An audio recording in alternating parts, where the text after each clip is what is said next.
All right, we're official now, so that's good.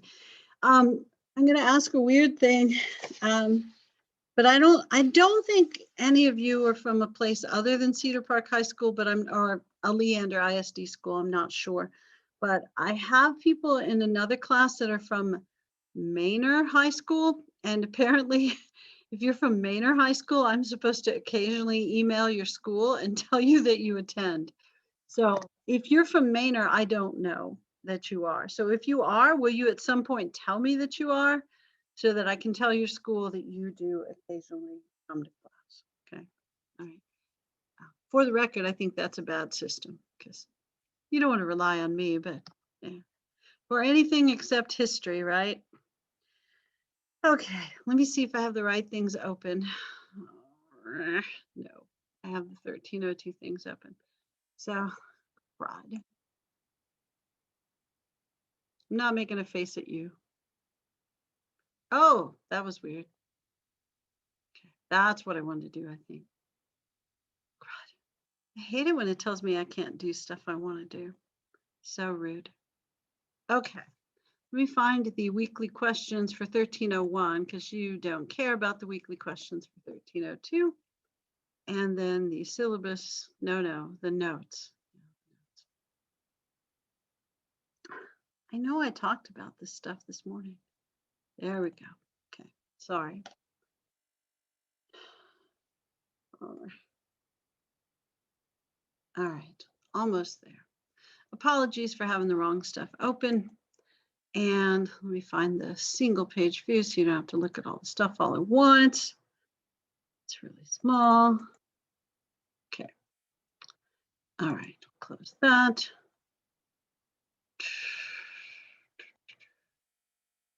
Goodness. All right, where did you guys go? You're still not there. Okay, there's some of you. Oh, now there's a whole bunch of people that want to come in.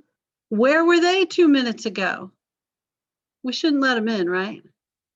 No. They don't know that class starts at 2:52. Okay, we'll talk to them. We'll talk to them. Okay. All of you people who just came in, do you know that class starts at 2:52? Come on, kids. 2:52, not 2:56, not 2:54, 2:52. Dang. Okay, all right. So if you get a chance, come in earlier. Although it officially starts at 2:30, except for Leander ISD says no. So 2:52, if you can come in a little earlier, that's cool. You didn't miss too much, though. They didn't miss much, did they? We talked about Easy Mac and how I had the wrong documents open. So it turned out fine. All right, but then I got a chance to yell at you, so that was cool, right? All right, where did the weekly questions? Here we go. Okay, so this week, weekly questions 1 and 2, and we'll talk a little more about 2. We'll talk a little about it today and probably a little more next time. But 1, compare Indian society with that of Europeans. And you, of course, can pick, there's more people coming. Oh, sorry, tiny orange. You, of course, can pick the, or mention which natives you're comparing, or excuse me, which Europeans you're talking about, which natives you're talking about, similarities and differences. And you can make some pretty good generalizations. It's a broad question. So, but be sure and talk about the things that I ask you to talk about: religion, land, and gender roles, as well as notions of freedom. The book's really specific about all those things, so it should be easy to find. So hopefully that goes well.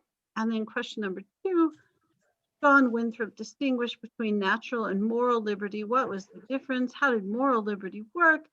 How did Puritans define liberty and freedom? And the book, Dr. Foner, it's his theme. So he talks very much about liberty and how different people saw it, and discuss the restrictions of moral liberty, consequences to violating moral liberty, and look at the Voices of Freedom box in the textbook, where you look at Winthrop's speech where he talks about, freedom, hence the name of the thing, right? Okay. And notes. And I may stop for a second. No, I probably won't. I'll take roll again at the end. Yeah. All right. Another person? Really? Okay. Yeah. Yell at them in the chat for me. Don't really yell at them. All right. Lecture notes. Let's look at those. Do you see it? You don't, do you? You do. Yes, you do. Do you see the lecture notes? Okay, sorry. I clicked on something I thought I didn't click on, sorry. And I saw this stupid headache that I can't get rid of. It's making me dumber than I normally am. Okay. All right. I feel like we talked about all this stuff, and I think I mentioned last time all the chapter 1 stuff, that we probably didn't talk quite as much about Spain and France as we should have, and we really don't care about Portugal at all. So sorry if you're a big fan of the Portuguese. And they're probably part of the reason everybody's sailing, because their sailing instruments are really good. And the Dutch, they're about money and trade and stuff, and they don't have much of a military presence, which is why they don't keep their colony for very long. Okay. All right. Chapter 2 then. Let's talk about it. Okay, so this is where we start talking a whole lot about the English, and you're kind of used to that from 8th grade, and it's, it's our language, and it's kind of where we get some of our political and religious customs. So there you go. So we'll talk about them for a while. Chapter 2. All right, so why do people come over from England? There's a bunch of reasons. They're all good answers, I suppose, because I know when we have 4th of July, it's like people go like, hey, why did I think we should get back to the reasons our country started. And then nobody really knows what the reasons our country started are. Religious freedom, yeah, maybe. Economic opportunity, probably. And that included buying land, getting rid of debt, that kind of stuff. Escaping jail, that's one of the reasons. Should we get back to that? let's make this country the escape from jail that people intended it to be. Probably not. It's probably not what people are talking about when they talk about it. And so we could take land from natives. Let's get back to stealing land from, okay, maybe that's too much. Was that too much? But, or finding favorable trade alliances. So you think of it that way at first, because I think initially they weren't saying, let's steal all the land. Eventually they didn't say that. That's just kind of how it went. All right, so let's talk about who came over and why. Uh-oh. So the first thing we want to remember is the basic stuff. I'm trying to figure out who's making the noise. Who's making the noise? The basic thing we want to remember about religion during this time period is Protestant and Catholic, and England not so Catholic, okay? Because every year I have students who write, well, the Puritans came over because they wanted to break away from the Catholic Church. No, don't say that. It'll make my head hurt even more. Instead, please notice that by the time the colonists started coming over to the Americas, you already had Henry VIII and Queen Elizabeth. And Henry VIII officially split from the Catholic Church because they wouldn't give him a divorce, or because he disagreed with their theology, whichever you like. It's probably a little of both, but mostly the divorce thing. And then the Church of England started with the king or queen as the head of the Church of England, and they kind of harassed Catholics at first. And then under Queen Elizabeth, she said, you know what? We're going to be Church of England. You do your Catholic thing. We won't do it. You do it. But we won't harass you. And then all the infighting stopped. So it kind of stopped a lot of the Civil War-ish stuff, although you did still have some Puritan and Church of England problems. But because the different factions in England stopped fighting with each other, then they can go bother other people, which is when you start to see more colonization. So they're unified within. So once you're unified within your country, then you can focus on other things. And the other thing in this instance was colonization. So there you go. All right, so the religious descent really pre-colonization, excuse me, is Catholic versus Protestant, which is solved under Henry VIII officially. And then as Queen Elizabeth really stops harassing Catholics, not that she started, but you studied English history, they kind of went back and forth. You had King James and Queen Mary, and you had, yeah, so they went back and forth. But they solidified under the Church of England, under Queen Elizabeth, and then stopped harassing Catholics. And then they went, okay, let's go explore. And there'll be a couple of folks left in the Americas who think, well, we got to get out of here because England doesn't quite do what we think they should do. Puritans most notably, but also Quakers. And Puritans had more wealth and power as a rule, although one Quaker family had some money, but their little rogue kid is the one they sent over. You know, William Penn. Yeah. All right. So the Quakers, they love everyone. So they're like the Buddhists of Christianity. I don't know if that's a good analogy at all, but they're pacifists. They love everyone. So, you know, you'll like them. The Puritans, they don't really love everyone in the traditional way. They're pretty sure they're the only ones who have the proper interpretation of the Bible, and they might think everyone else is going to hell, so they probably aren't as friendly. They also don't think they need to convert you, because if God had already talked to you, you'd go to their church anyway. So a lot of times I'll have students that say the Puritans came over to spread their religion. No, nope. They figured they were already the chosen ones. And because they believed in predestination, they're not converting people. They figure the right people will be drawn to them because God will send them the right way. So they really don't proselytize or evangelize. They don't, you know, come up and say like, hey, go to church with me. No, they assume you either know about them because God told you, not directly, but through the Bible or something, or you don't know, and that's because you're going to hell. So there you go. They're friendly. So they want religious freedom for them. They really don't care if you have it at all. Quakers want it for everyone. Church of England guys, they don't care as a rule, at least the ones who come over to the Americas. Okay. And we'll talk more specifically about religious folks in a little bit. Okay. Some other people come over for economic opportunity. Now that's something as Americans we tend to love. God bless capitalism. God bless America. Let's come over and make some money. Sometimes it was just like you were from a wealthy family and your son 2, 3, or 4, and son 1 got all the land, because if you split it up, it's not worth as much. And that's just kind of the way they did stuff in England to keep the land together. They had primogeniture. So the firstborn person got the entire landed estate. So if you were number 2, 3, or 4 son, you might get some money. You're probably going to live in the city, and your economic opportunities might be limited. If you're a girl, you're just out of luck. You're not getting any money. Hopefully you'll find a nice dude to marry and hope that works out for you.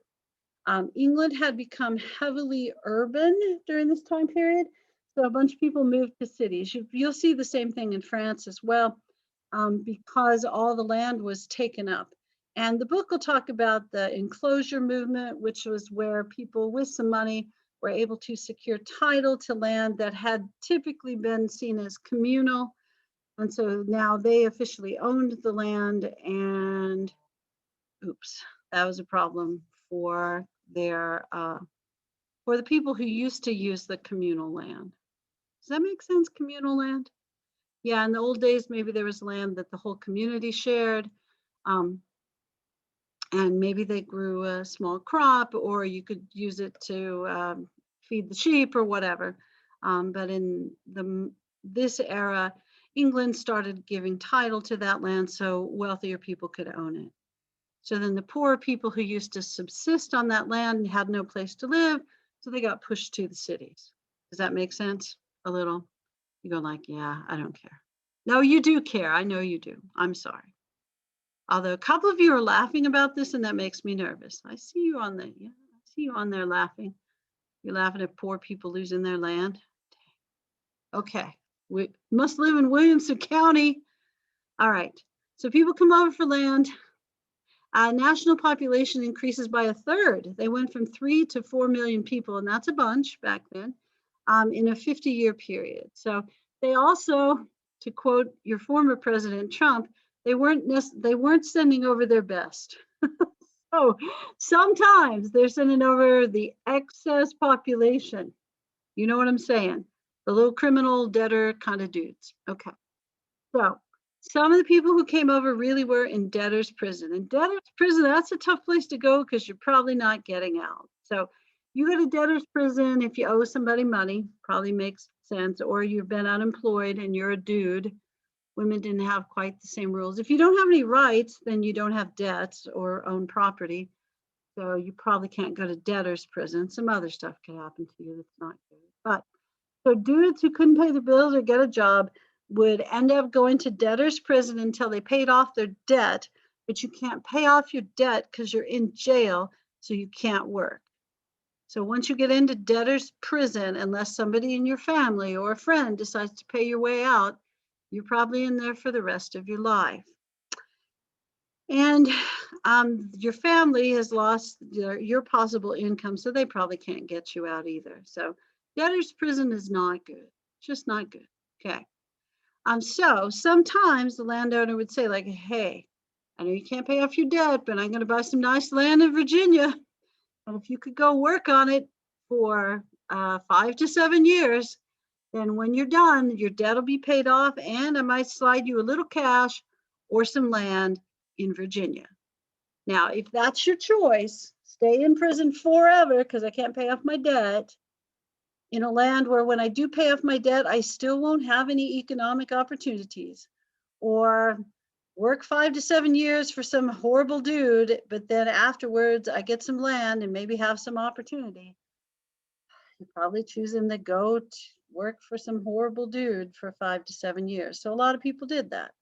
So the promise of land or the ability to escape debtor's prison as indentured servants who exchanged their jail term in England for a 5 to 7 year period of service for a landowner in the New World is how a lot of people came up. Now, more of those at first than slaves, because there's a bunch of those in England. Plus also, I don't know if you study history of slavery in your world history classes in 10th grade. I assume you probably do. But most of the slaves who are traded by, it's primarily Dutch and Portuguese, but also Spanish traders at first, end up in South America, Caribbean as well, because they're going to grow stuff there that folks in England really want.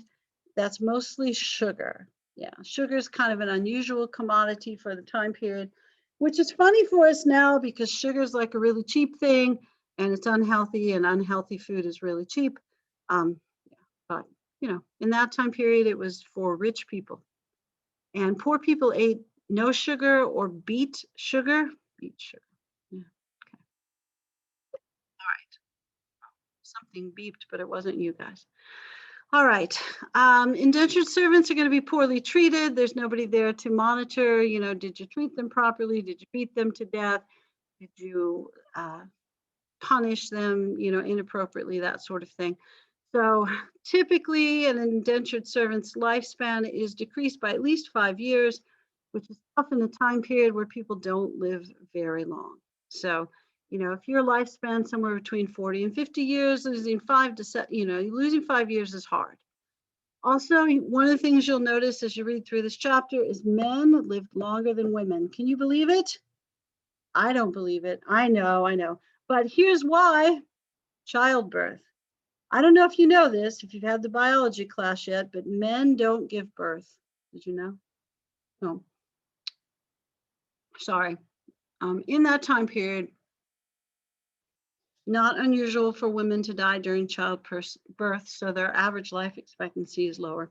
I know it's a natural process, but stuff goes wrong.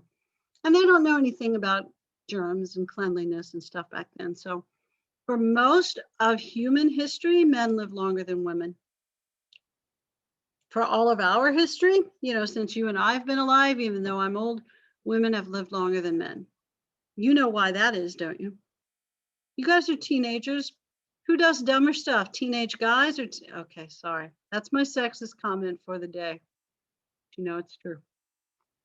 All right, maybe it's true. I don't know. I had a female friend who used to get drunk and car surf when she was a teenager. Yeah, okay. So sometimes the women were equally as Yeah, and none of you guys do dumb stuff like that, I know, because here you are taking a college class. All right, so um, being an indentured servant, very dangerous stuff. But if your only other option is stay in jail forever, crud, you got to go, right? And interaction with natives. Sometimes people knew there were things you might be able to trade with natives. And initially, when folks came to what becomes Virginia, got a lot of trade with the Powhatan Confederacy, and the chief of that is the guy that they refer to as Powhatan, Pocahontas's dad, and they traded for whatever they had there, but primarily tobacco. Yeah, yeah, a lot of tobacco trade. All right, I'm looking at the chat. Oh, okay. I'm sorry somebody got kicked out, but I'll try to notice and let her back in. And I know that for whatever reason, that happens a lot. Every once in a while, my internet kicks me off too. It's just rude. All right, so interaction with natives. John Rolfe and Pocahontas were the big intermarriage between the English colonists and Native American. And that's kind of a political and economic pairing. I'm sure they loved each other deeply, but you know, he's the richest dude and she's the chief's daughter, and it really helps with trade. So, and I know you watch the Disney movie and you go like, no, she's supposed to marry John Smith. Well, I'm sorry, Disney lied to you. She doesn't marry John Smith. Although they are good friends and not in an inappropriate way, they're just friends. And she may or may not have saved his life. In his view, she did. In her view, it was some ceremony they went through to adopt him as a trading partner, but he didn't realize what was going on. At least that's stuff that I've read.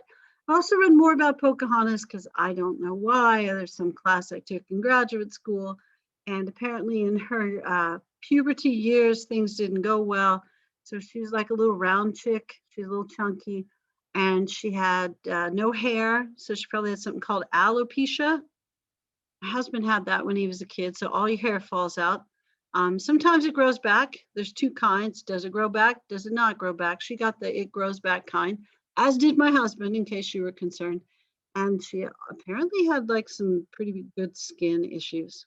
So she was like a little pimply circle without hair. Yeah. But she got better as she got older. Yeah, that typically happens. Puberty's rough for most of us. All right, so they get married, but she's buddies with John Smith first, and then Joan Rolfe later is who she marries.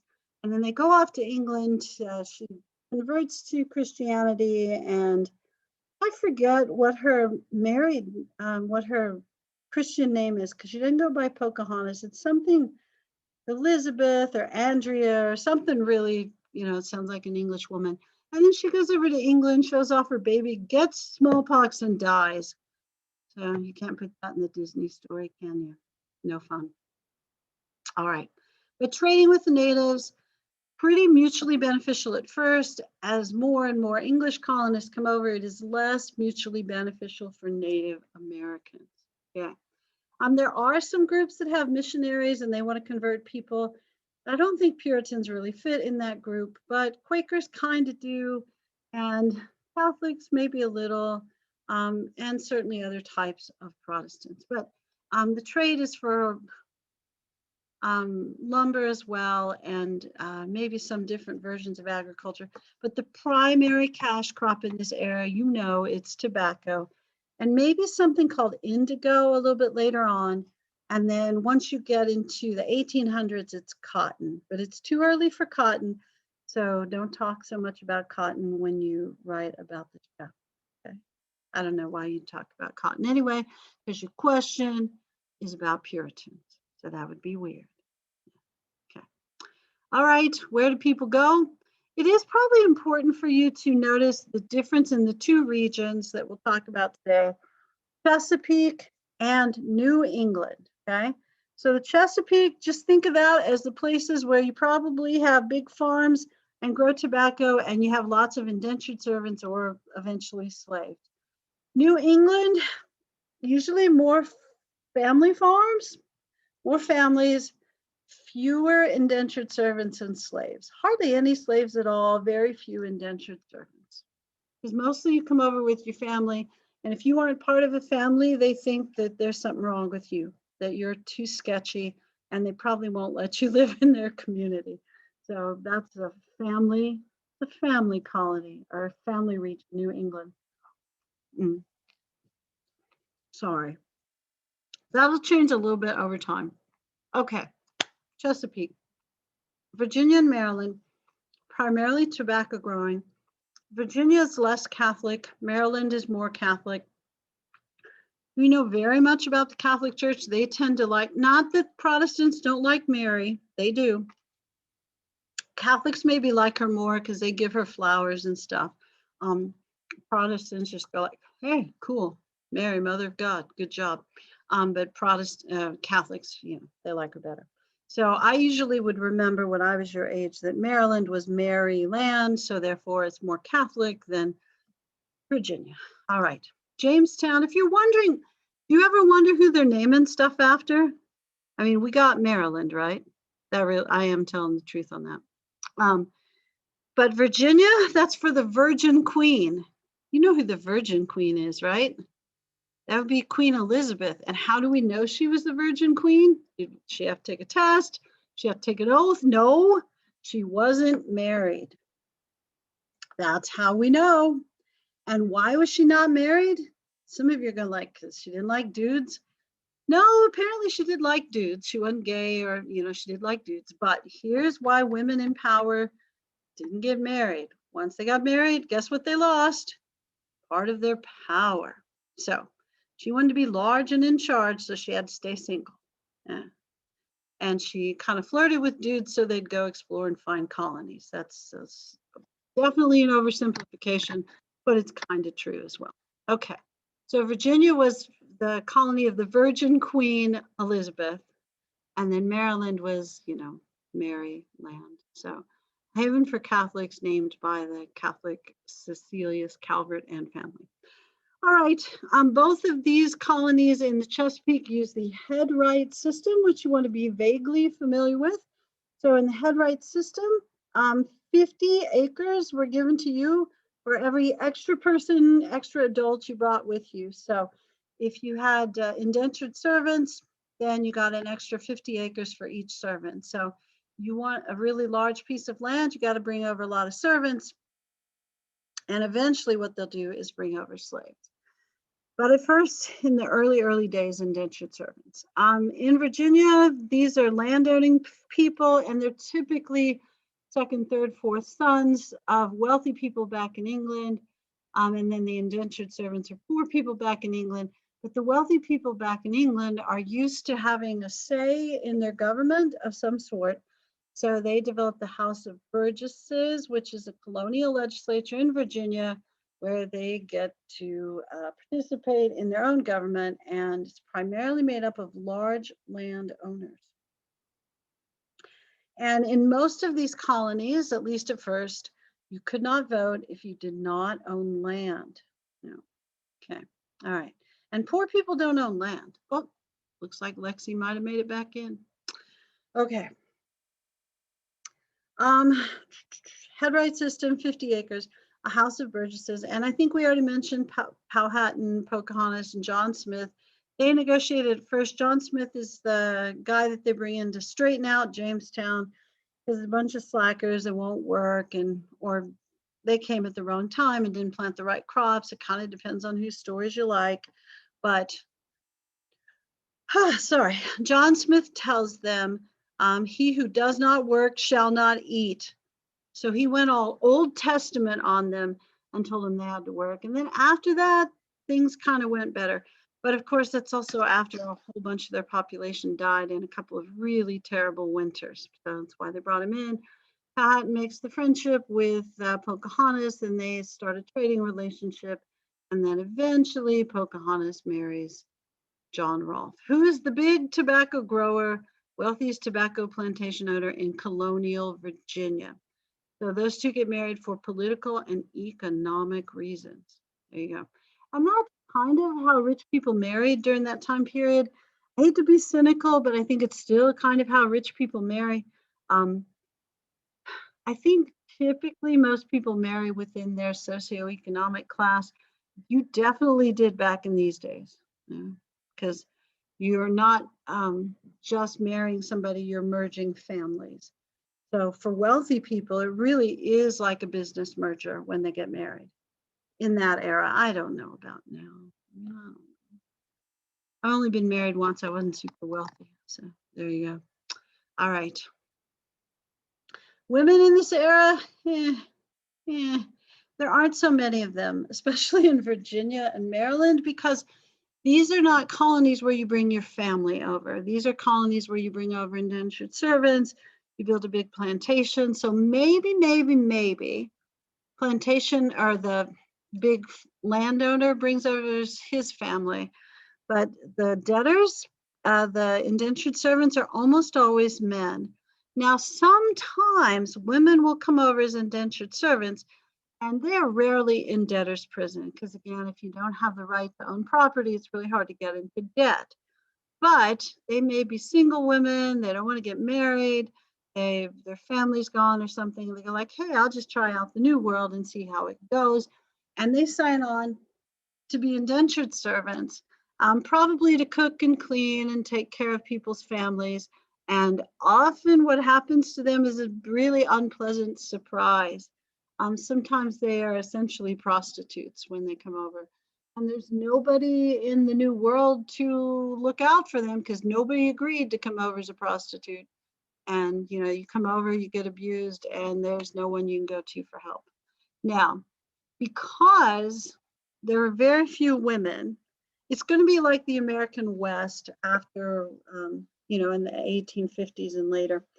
Because there are very few women in that region, the men, they don't really hold grudges. So when the poor men get their freedom from their period of indenture, they don't look at the woman and go like, hey, I know you were a prostitute. They go like, hey, that's a girl. And so, yeah, they just get married. They don't judge them or anything because, there's one girl and 8 guys. So no judging, just dating afterwards, after the period of indenture is over. All right, Maryland, haven for Catholics, pretty similar to the development in Virginia, except that there's more Catholics and it's this colony goes to a family rather than a group of people. So Jamestown is established by a group of people and who agreed to go over there as a joint stock company, maybe to make some money. And these guys are going over because they're Catholics and they feel like they can't worship without being harassed too much, which is probably less true than it had been, but still probably annoying. So they decide they just want to go over and be Catholic and be left alone and grow some tobacco. So they do. And same deal, they have the head right system, feudal structure. So if you work for the big landowner, he's supposed to take care of you, but you're also supposed to pay him a quit rent or something for use of the land, but also for protection. The head right system makes sure that it's really hard for other folks to get land. And a lot of times the indentured servants were not given land at the end of their period of indenture, especially in a colony like Maryland, where there's just not that much land. It's smaller. The colony is initially a haven for Catholics. Then a whole bunch of Protestants come over and they make it illegal for Catholics to hold office. And then they kind of go back to where, whether you're Catholic or Protestant, you could be voted in as an office holder.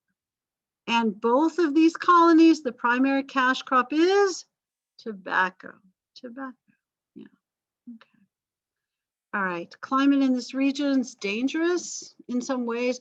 It gets kind of cold for us, it'd be really cold, but it never really gets so cold that the water freezes over. So there's always a swamp and there's always mosquitoes. And that's kind of why it's dangerous, because the water isn't pure to drink. And mosquitoes, they're terrible. They are. They carry bad diseases. And then if you have a disease, they'll bite you and then they'll bite someone else and they'll get your disease. Although, do you think mosquitoes can carry COVID? Do we know? I haven't heard anything about that. I did read a story where some zoo animal got COVID from the zoo worker. So now they're giving COVID shots to zoo animals somewhere. So there you go. Tough, isn't it? It's a monkey, I think, of some sort. Okay, sorry. Last piece of Tiny Orange. Okay, now it's time. Oh, wait, sorry. Most settlers in this region don't live very long. If they get married, especially indentured servants, they don't stay married very long. It's not because they get mad at each other, it's because they die. That's why their marriages are so short, which also means that when you have a kid, they probably are not going to be raised by both of their natural parents. And a lot of times the kids don't live to be adults. In the early colonial part, it says half of the children born in this era don't live to be adults. So life expectancy, that's the other part of the reason life expectancy is low, is the kids die and the women die in childbirth a lot. And of course, when the indentured servants get married, they're a little bit older than the average marriage age, I suppose, for not indentured servants. And they're probably less healthy because they just put in 7 years of really hard labor and they were mistreated. All right, okay. Now we move to Massachusetts, to New England. So New England in this part of the colonial era is Massachusetts and Connecticut. These are both Puritan colonies. Now, the first Puritan settlement in Massachusetts is really Pilgrims, who were slightly different, a slightly different version of Puritans. And then the much larger settlement, Massachusetts Bay, is Puritans. Okay, so Pilgrims. Pilgrims, have you heard of them? Like Squanto, and they have the cool hats. Although, you know, those cool hats that they told you in 3rd grade were Pilgrim hats. Those are probably Quaker hats, to be honest. Yeah.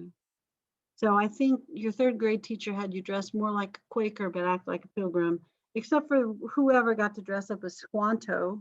That was much better. Okay, so Pilgrims are Puritans who don't think you can fix the Church of England. Like, that thing is so far gone and messed up, there's no hope. So instead of reforming the Church of England, they are leaving the Church of England. So they are separatist Puritans, very small subset. They don't think they can fix the Church of England. So they don't want to be a city upon a hill. They don't want to set an example for anybody. They're out. Okay. So a smaller group of folks, and they have the Mayflower Compact and come over on, I don't remember the name of the ship. Do you remember the name of the ship? But they all come over together and they agree that they'll follow certain rules. The Massachusetts Bay guys, they also come over together and agree to follow certain rules. They also come over with more money and a larger land grant. The Massachusetts Bay folks will be more successful, not that the Plymouth folks weren't successful, but there's more Massachusetts Bay folks. They'll have larger farms, more success. All the Puritans come over because they're coming in an era where their version of Protestant Christianity is seen as, well,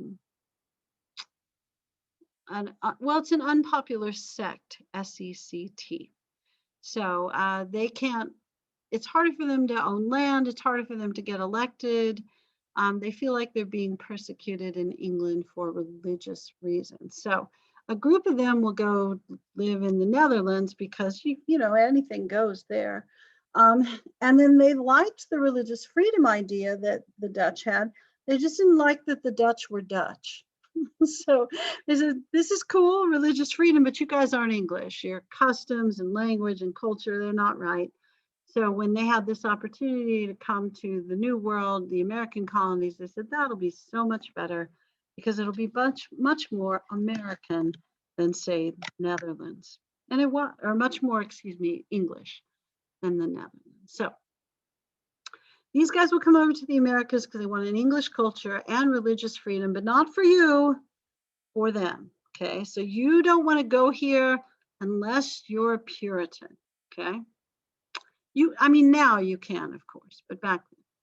All right, so they're not tolerant of other people's religious beliefs. They will run you out of town if you do something that contradicts their religious beliefs. They don't allow different interpretations of the Bible, at least in the early days, because their settlements are small enough that if you cause any internal division and you guys are fighting with each other, then you're probably not watching out for Native Americans or other groups that may want to take you over or conquer your colonies. So they feel like internal dissent is a threat to their safety. It's a safety issue. So, plus, God says you're wrong. There's always that, right? So they embrace the idea that they are a city upon a hill and chosen by God to set an example of theological purity for the Church of England. So these Puritan guys, not the Pilgrims, but the Puritans, they think the Church of England is the right church. They're just going about it the wrong way. So they want to be an example to the Church of England to show them how it's done. And how it's done is, fewer symbolic things, fewer artifacts within the church. You're not going to have like stained glass or statues or that kind of thing. You're not going to have sacraments, not anything that takes away from the simplicity of worshiping through the Bible. So they just got like a plain room and Bibles. It's kind of their thing. So, another thing that I notice a lot, I have another job where I grade stuff from a UT class, and they always ask their students to talk about the Puritans and that concept of a city upon a hill, which they seem to have a pretty general misunderstanding of. So I'll just mention to you. What those kids say all the time is John Winthrop made up this idea of a city upon a hill so that they're better than everyone else and everyone can see them. It's like, well, you got to remember that the Puritans really like the Bible. So this idea of the city upon a hill really comes from the Bible. And it's not so much about being better than other people, it's that you are being seen by other people. So because you have designated yourself as a Puritan, then people are going to notice what your example is. And if your example is not pure, then you've not done a good job setting an example. So the city upon a hill, it just means that everybody can see you and you're supposed to set a good example. And it's from this part in the Bible called the Sermon on the Mount, where Jesus talks about a lamp cannot be hidden under a bushel and salt shouldn't lose its saltiness. So a city upon a hill cannot be hidden. So if you are trying to set an example and other people see you, it needs to be a good example. They also believed in predestination. God had already determined whether you're going to heaven or hell. So since you're a Puritan, you are clearly going to heaven. Yes. And if you misinterpret God's will, then maybe you're not truly a Puritan and maybe you're not truly going to heaven. Now, how do we know that you've misinterpreted God's will? Your plan fails. So if your plan was to go and start a Puritan colony, which would have a church that operates in a better way than back in England and a community that helps each other more than back in England, if you are unsuccessful, not only could it mean that you're unsuccessful, it might mean you're not really going to heaven. So these folks felt a lot of pressure to be successful. Because if they weren't, then maybe they had misinterpreted the word of God, which meant maybe they're going to hell. And who wants to do that? Yeah, bad plan. Okay. All right, in the early days, they're going to punish people who dissent, and the two most prominent people who dissent are Roger Williams and Anne Hutchinson. And Williams is banished first. He starts a colony that he'll refer to as Providence. Certainly in that era, when you talk about Providence, and there's a big P, we're talking God there. Okay, so he's naming his new colony after God because he felt like God led him there. If you're wondering why they kicked him out, you should be, right? Yeah, I mean, yeah, why not? Okay, so we kick Roger Williams out because he has rogue ideas. Okay, his rogue ideas include things like separation of church and state, not so much in a Thomas Jefferson way, but more in the church should punish you for sin, but the government of the colony should not. Now, I do recognize there are some times that sin and breaking the law are the same thing, like murder. I don't know any religious tradition that thinks murder is okay. I don't know any legal code that also thinks murder is okay. Theft, there's certain things that every legal code and religious code agree on. Those are both sins and they're violations of the law. But the Puritan colonies would punish you if you disobeyed your parents, if you lied, if you blasphemed, that sort of thing. You attributed something to God that wasn't from God, or you attributed the power of God to the devil or something like that. So you could get punished for those things. You could get a civil punishment for a spiritual misdeed. And Roger Williams said that's not cool. He also thought that if you took land from Native Americans, that you should ask them first. And if they said no, you shouldn't take it. And if they said yes, you should pay them for it. And that was a little different for the time period. It's a lot different for the time period. He also thought women should have some rights, property rights and political rights. Now, those are the cool things Roger Williams thought. So those are usually the things that end up in your history textbook. You read more about Roger Williams, you'll find out he had some odd thoughts about theology as well that equally irritated the Puritans. There were times that he would go to church and he would proclaim that no one was saved except the people in the congregation, that the leaders were all going to hell. Then he might proclaim that only the leaders were going to heaven and the congregation was going to hell. Sometimes he said only certain people should be allowed to take communion because the other people, weren't holy enough. So he also had some kind of squirrely religious views that changed with regularity. So he's a little unpredictable on the theological side as well, even though we like the cool things that he believed on the more community political side. Okay. Anne Hutchinson. She's kind of buddies with Roger Williams. She hosts meetings at her house after the Sunday church service, where she will critique the sermons.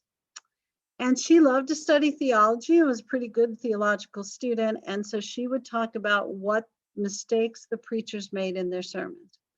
This did not go over well because they were trained ministers of the Lord. They had been called by God to give their sermons, and she's a woman, and she's not supposed to be preaching, studying theology, any of that kind of stuff. She's a fairly bright woman, so she probably was right more often than she was wrong about theological issues. But Puritans also thought that God spoke to you directly through the scripture, through the Bible, which is also the reason that Puritan colonies had public school for girls and boys. They wanted to make sure that everyone knew how to read so they could listen to what God had to tell them. Now, the side effect of that is everyone becomes literate. So it's not a bad thing. It's also, the first colony to have public schools. So, in some ways we all like Massachusetts. Yeah, go Puritans. However, they believed that God could only speak to you through the Bible. So if you read some transcripts of Anne Hutchinson's trial, which I'm not suggesting you have to, but the book will mention it a little bit. Anne Hutchinson will say that she comes to some of her conclusions because Jesus told her directly. Or she'll say she had a vision and Isaiah, or Moses, Isaiah, and Jesus told her those things, and she audibly heard their voices. And then they go like, that's too much, you're out. So that's the major way, or the major part of her testimony that led them to expel her as well. Now she's pretty pregnant when they expel her, like 8 or 9 months, so they let her stay and have the baby, and then they expel her, the baby, and the rest of the family. She's married and has a group of kids, and they decide they will head up to what the colony that Roger Williams had started, Providence. They get there, start to establish a homestead, and some natives come and kill them. And then John Winthrop promptly declares that that was clearly the will of God, that God is punishing them because of her misdeeds. Okay, so part of the reason these guys are punished early is because they're causing dissent, which causes disunity, which threatens the safety of the colony. Now, later on, when all of Massachusetts kind of gets filled in, they don't really kick people out anymore, because once there's a place for them to go, the threat of kicking you out is not that big a deal. You know what I mean?